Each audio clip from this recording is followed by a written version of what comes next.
कक्षा 31 conference room में पहली मुलाकात। दोस्तों, अभिमन्यु अक्षरा से अभी भी प्यार करता है, पर अक्षरा अपनी पहचान छुपाना चाहती हैं।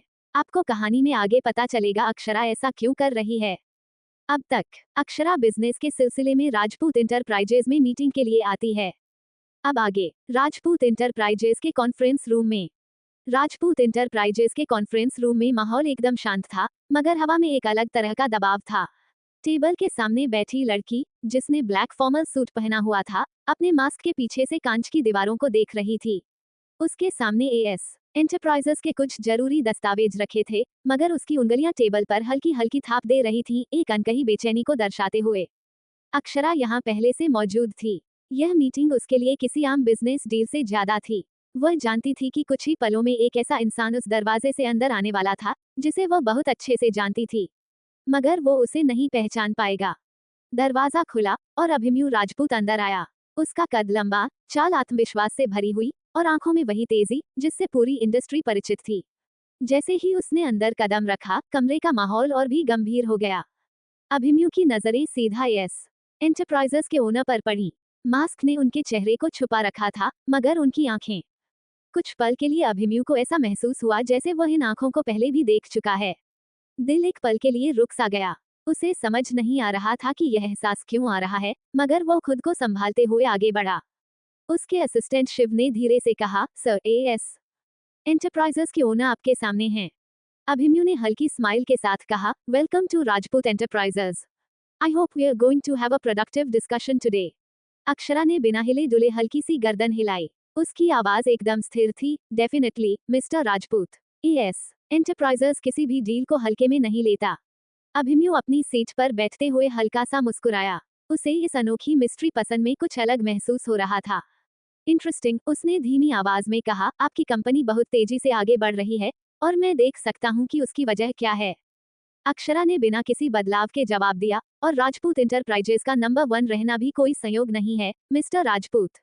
हम दोनों एक दूसरे को अच्छी तरह समझते हैं, इसलिए यह मीटिंग और भी अहम हो जाती है। मीटिंग अब शुरू हो चुकी थी, मगर यह सिर्फ एक बिजनेस डील नहीं थी। यह एक खेल था, जहां एक तरफ अभिमन्यु सच जानने को बेताब था, और दूसरी तरफ अक्षरा हर कीमत पर अपनी पहचान छुपाना चाहती थी। अभिमन्यु ने अपनी घड़ी पर एक नजर डाली और फाइल खोलते हुए कहा, तो एएस एंटरप्राइजेस की इस डील को लेकर क्या एक्सपेक्टेशंस हैं? अक्षरा, जो अब तक एकदम शांत थी, अपने सामने रखे डॉक्यूमेंट्स को हल्के से आगे बढ़ाते हुए बोली, हम लॉन्ग टर्म पार्टनरशिप में विश्वास रखते हैं, न कि सिर्फ टेम्पररी गेन में। एएस एंटरप्राइजेस की स्ट्रेटेजी क्लियर है, अगर हम किसी के साथ काम करते हैं, तो उसे बराबर का दर्जा दिया जाता है। अभिमन्यु ने हल्की मुस्कान के साथ उसकी बात सुनी। उसे ये सुनकर थोड़ा अजीब लग रहा था कि एएस एंटरप्राइजेस के ओनर इतनी डोमिनेटिंग और डायरेक्ट हैं। उसे उम्मीद नहीं थी कि उसके सामने कोई इस तरह बेझिझक बात करेगा। इंटरेस्टिंग, उसने धीरे से कहा, लेकिन हम राजपूत इंटरप्राइजेज हैं। मार्केट में हमारा एक अलग दबदबा है। हमारी शर्तें थोड़ी अलग होती हैं। अक्षरा ने एक हल्की सी सांस ली और कहा, अगर आप सोच रहे हैं कि एएस एंटरप्राइजेज अपनी पोजीशन को कम करेगा, तो ये गलतफहमी अभी दूर कर लीजिए, मिस्टर राजपूत। हमारी कंपनी का नाम ही काफी है, और आपसे बेहतर ये कोई नहीं जानता। अभिमन्यु को ये सुनकर थोड़ा झटका लगा। वह न चाहते हुए भी इस मिस्ट्री ओनर से इम्प्रेस हो रहा था। उसकी आवाज, उसका तरीका, सब कुछ किसी तरह उसे अजीब सा महसूस करवा रहा था। ठीक है, अभिमन्यु ने अपनी कुर्सी पर थोड़ा पीछे होते हुए कहा, अगर हम बराबरी की बात कर रहे हैं, तो मैं ये डील 50-50 पार्टनरशिप पर फाइनल करने के लिए तैयार हूँ। अक्षरा ने बिना किसी बदलाव के उसकी आंखों में देखा। ग्लैड टू नो कि आप समझदारी से काम ले रहे हैं, मिस्टर राजपूत। अभिमन्यु हल्के से हंसा, आप जितनी सीरियस हैं, मुझे लगता है आपकी परवरिश किसी बहुत स्ट्रॉन्ग फैमिली में हुई होगी। अक्षरा के दिल की धड़कन एक पल के लिए तेज हुई, मगर उसने चेहरे पर कोई भाव नहीं आने दिया। कॉन्फ्रेंस रूम में अब तक सिर्फ बिजनेस की बातें हो रही थी, लेकिन अभिमन्यु के लिए यह मीटिंग अब सिर्फ एक डील तक सीमित नहीं रह गई थी। उसे सामने बैठी एएस एंटरप्राइजेस के ओनर में कुछ अलग महसूस हो रहा था। अक्षरा, जो अब भी मास्क के पीछे छिपी थी, खुद को पूरी तरह प्रोफेशनल दिखाने की कोशिश कर रही थी। लेकिन जब अभिमन्यु ने उसकी आंखों की बात की, तो एक पल के लिए उसकी उंगलियां फाइल के कवर पर हल्के से कस गईं। शायद, लेकिन कभी कभी किसी की आंखें बहुत कुछ कह जाती हैं। उसके ये शब्द सुनकर अक्षरा के अंदर हल्की सी हिचकिचाहट आई, मगर उसने तुरंत खुद को संभाला। बिजनेस में पर्सनल बातें मायने नहीं रखती, मिस्टर राजपूत। उसकी आवाज में मजबूती थी, मगर उसमें छिपा हल्का कंपन अभिमन्यु से छिपा नहीं। अभिमन्यु की नजरें उसके मास्क पर टिकी थीं। वो समझ नहीं पा रहा था कि आखिर क्यों उसे इस मास्क के पीछे छिपे इंसान में कुछ जाना पहचाना महसूस हो रहा था।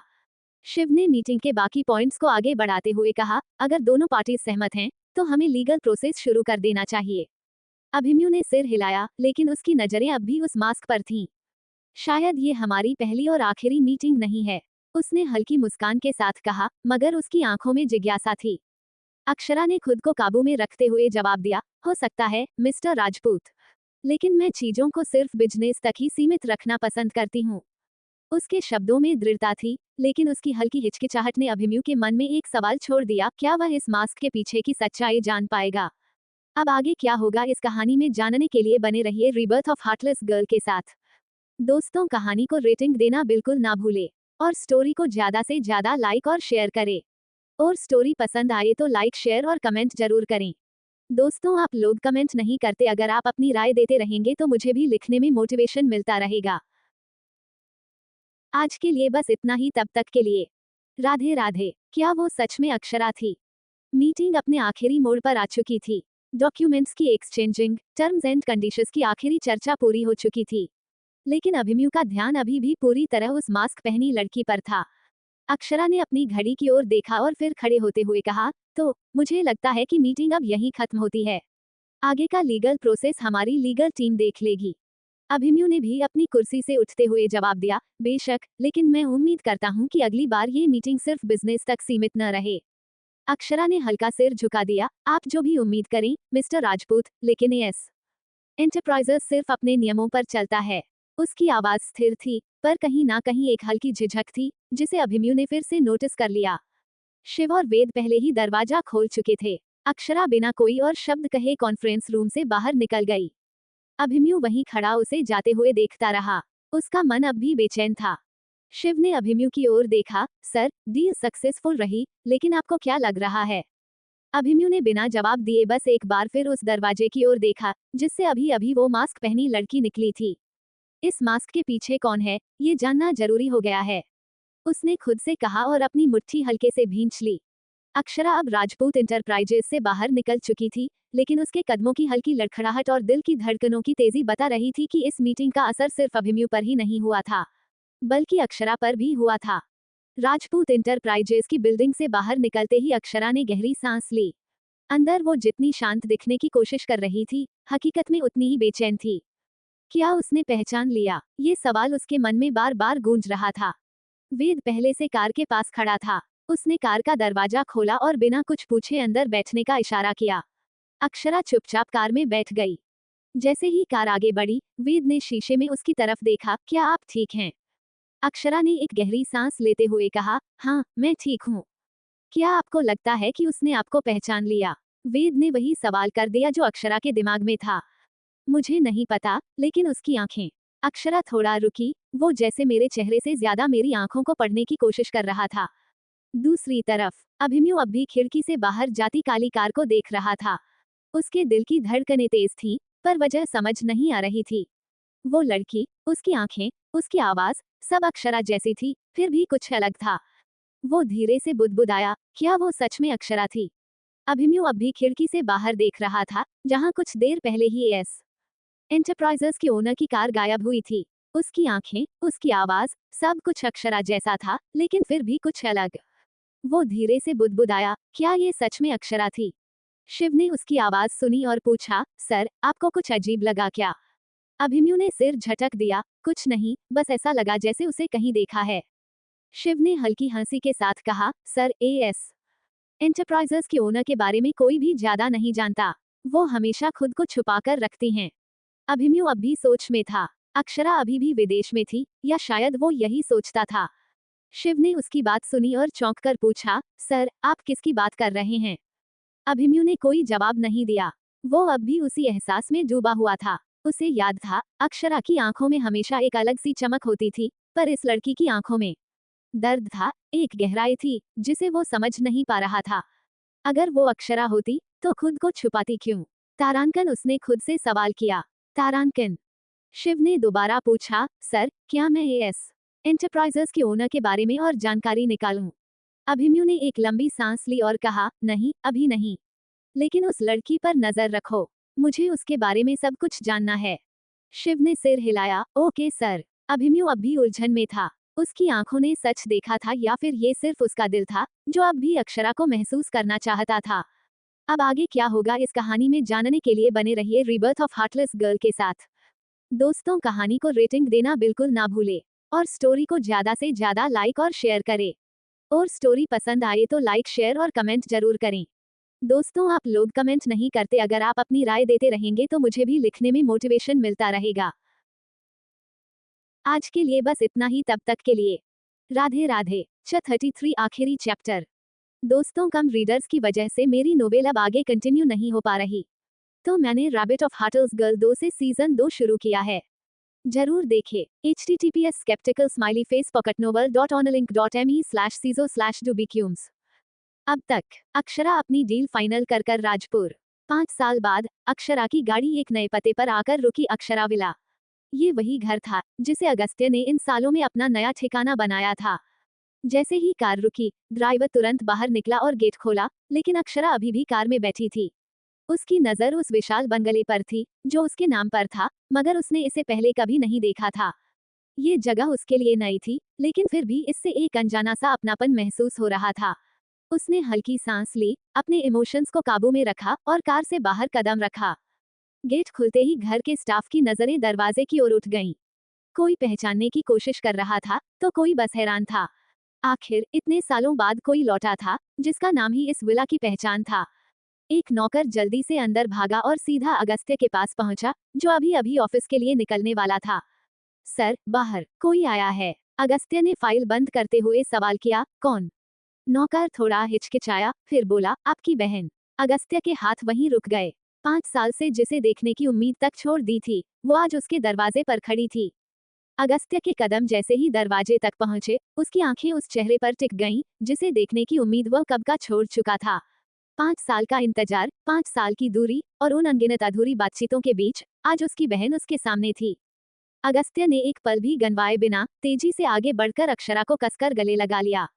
अक्षरा ने एक पल के लिए खुद को संभाला, लेकिन अगले ही क्षण उसने भी भाई की बाहों को मजबूती से थाम लिया। एक पल के लिए वो सब दर्द, वो सारी दूरियां जैसे खत्म हो गईं। 5 साल बाद वो फिर से अपने भाई की बाहों में थी, जहां उसे हमेशा से सबसे ज्यादा सुकून मिलता था। तू कहाँ चली गई थी, अक्षु? अगस्त्य की आवाज में भावनाएं छलक पड़ी। अक्षरा की आंखें भीगने लगी, लेकिन उसने खुद को संभाला। मुझे लौटना था भैया, पर वक्त लग गया। अगस्त्य ने उसे खुद से अलग किया, उसकी आंखों में देखा। अब वापस आई है तो कहीं जाने का नाम मत लेना। अक्षरा हल्के से मुस्कुराई, अब मैं कहीं नहीं जाऊंगी। अगस्त्य ने उसका हाथ पकड़ा और अंदर ले गया। घर के स्टाफ भी उन्हें देखकर भावुक हो गए थे। सब जानते थे कि अगस्त्य अपनी बहन के बिना अधूरा था और आज वह अधूरापन खत्म हो रहा था। सोफे पर बैठते ही अगस्त्य ने पानी का गिलास उसकी ओर बढ़ाया। पहले पानी पी, फिर मुझे सब बता कि इतने साल कहाँ थी और क्यों गई थी। अक्षरा ने गिलास पकड़ा और एक घूंट लिया। सब बताऊंगी भैया, पर अभी नहीं। बस इतना जान लो कि अब मैं वापस आ गई हूँ, और हमेशा के लिए। अगस्त्य ने गहरी सांस ली, उसकी आंखों में नमी अब भी थी, लेकिन दिल को सुकून मिला था। उसकी बहन लौट आई थी, और यही सबसे ज्यादा मायने रखता था। अगस्त्य अब भी अक्षरा की ओर देख रहा था, जैसे भरोसा ही न हो कि वो सच में उसके सामने बैठी है। उसने 5 सालों तक खुद को मजबूत बनाए रखा था, पर आज वो हर दीवार गिर रही थी। तू कैसी है? उसने धीरे से पूछा। अक्षरा हल्का सा मुस्कुराई, अभी मैं तेरे पास हूँ तो सब ठीक है। अगस्त्य ने उसकी ओर देखा, उसकी आंखों में कुछ ऐसा था जिसे पढ़ पाना मुश्किल था। उसने गहरी सांस ली। 5 सालों में एक बार भी लगा नहीं कि मुझे कॉल कर सकती थी। अक्षरा चुप रही। वो जानती थी कि अगस्त्य के पास सवाल बहुत थे, पर हर सवाल का जवाब अभी देना जरूरी नहीं था। अगस्त्य ने खुद को शांत करते हुए कहा, अब जब वापस आ गई है तो बता, क्या करने का इरादा है? अक्षरा ने पानी का गिलास टेबल पर रखा और गंभीरता से बोली, जो छूटा था उसे पूरा करने आई हूँ। अगस्त्य ने भौहें चढ़ाईं, मतलब? अक्षरा ने उसकी आंखों में देखा, मतलब ये कि एस एंटरप्राइजेज अब केवल एक कंपनी नहीं, बल्कि मेरी पहचान है, और अब मैं इसे वहां तक लेकर जाऊंगी जहां ये पहुंचने के लिए बनी है। अगस्त्य को झटका लगा, तू एस एंटरप्राइजेज की ओनर है? अक्षरा हल्के से मुस्कुराई, हाँ भैया, और इसीलिए मुझे वापस लौटना पड़ा। अगस्त्य को समझ ही नहीं आ रहा था कि पहले उसे गर्व महसूस करना चाहिए या हैरानी। उसकी छोटी बहन, जिसे उसने हमेशा उसकी मासूमियत और नादानियों के लिए याद रखा था, आज एक बड़ी कंपनी की ओनर बन चुकी थी। उसने गहरी सांस ली। तूने मुझे भी नहीं बताया, अक्षरा ने उसकी ओर देखते हुए कहा। सब कुछ सही वक्त पर बताना जरूरी होता है, और आज वही वक्त है। अगस्त्य को एहसास हो रहा था कि अक्षरा अब पहले जैसी नहीं थी। उसने खुद को बदला था, अपने लिए एक नई पहचान बनाई थी। लेकिन क्या इन 5 सालों में वह अपने भाई से भी दूर हो गई थी? उसने हल्के से अक्षरा का हाथ पकड़ा। बस एक बात याद रखना, जो भी हो, मैं हमेशा तेरे साथ हूँ। अक्षरा ने उसकी आंखों में देखते हुए कहा, जानती हूँ भैया, और इसी भरोसे पर यहाँ वापस आई हूँ। इस पल में कोई शिकायतें नहीं थी, कोई उलाहने नहीं थे। बस दो भाई बहन थे, जो 5 सालों की दूरियों को एक मुलाकात में मिटाने की कोशिश कर रहे थे। अब आगे क्या होगा इस कहानी में जानने के लिए बने रहिए रीबर्थ ऑफ हार्टलेस गर्ल के साथ।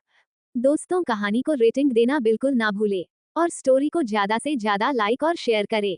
और स्टोरी पसंद आए तो लाइक, शेयर और कमेंट जरूर करें। दोस्तों, आप लोग कमेंट नहीं करते, अगर आप अपनी राय देते रहेंगे तो मुझे भी लिखने में मोटिवेशन मिलता रहेगा। आज के लिए बस इतना ही, तब तक के लिए Radhe Radhe. 34 season 2 rebirth of heartless girl 2 please support करें लाउडली क्राइंग। दोस्तों, कम रीडर्स के चलते स्टोरी यहाँ आगे नहीं बढ़ सकती। आप इसका सीजन 2 जो रॉबर्ट ऑफ हार्टल्स गर्ल 2 से आया है वो देख लेना। अब से स्टोरी वहाँ कंटिन्यू होगी। मैंने अपनी लाइब्रेरी में भी उसे ऐड कर लिया है। वहाँ न्यू 2 चैप्टर अपलोड हो चुके हैं, आप देख लो प्लीज। और आपका प्यार ऐसे ही बनाए रखे। अगर आप चाहते हैं मैं स्टोरी कंटिन्यू करूँ तो उन 2 चैप्टर पर आप इस और नो कमेंट कर बता सकते हैं। Radhe Radhe. Rebirth of heartless girl 2। दोस्तों, कम रीडर्स के चलते स्टोरी यहाँ आगे नहीं बढ़ सकती। आप इसका सीजन 2 जो रॉबर्ट ऑफ हार्टल्स गर्ल 2 से आया है वो देख लेना। अब से स्टोरी वहाँ कंटिन्यू होगी। मैंने अपनी लाइब्रेरी में भी उसे ऐड कर लिया है। वहाँ न्यू 2 चैप्टर अपलोड हो चुके हैं, आप देख लो प्लीज। और आपका प्यार ऐसे ही बनाए रखे।